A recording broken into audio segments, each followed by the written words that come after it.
This is Mike Reed with cEntellect, and welcome to this week's Crude Highlights. I remain bearish for the 11th consecutive week. The magnitude of bearishness, today's crude price is about $70 a barrel for December.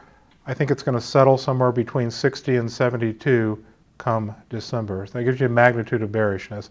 I'm really bearish on 7 things that I'd like to walk you through. The first is the US dollar remains up 5.1% over the past 22 weeks.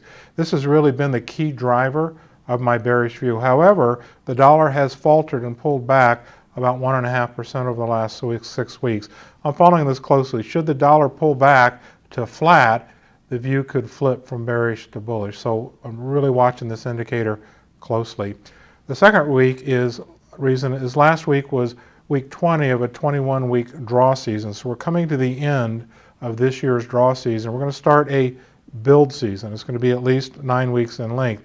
I think my view is this build season is going to be much larger than previous build seasons on really 2 things. One is the refiners have been pushing the refiners at extremely high utilization rates this year. I can't help but think that's going to cause some damage that needs to be repaired. And the second reason is this is the last real opportunity for the refiners to reconfigure and gear up for the marine IMO 2020 regulations requiring low sulfur marine fuel. So those 2 things combined, I see a deeper and longer maintenance turnaround season, which is going to elongate and make the magnitude of the build season much greater. Third reason is our North American rig crude count remains up 18% on year. Fourth reason is U.S. production is up 0.9% year on year. Fifth reason is U.S. imports are up 4.8 million barrels per week, week on week, this week relative to last week. Refinery utilization is down 2.6 million barrels a week. It's going to continue to fall as we move into the maintenance turnaround season.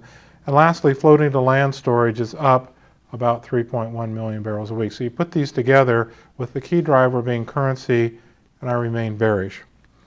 If we look at how we've performed since flipping from neutral to bearish 11 weeks ago, the view is up since the inception of May. We're currently up 2% unlevered.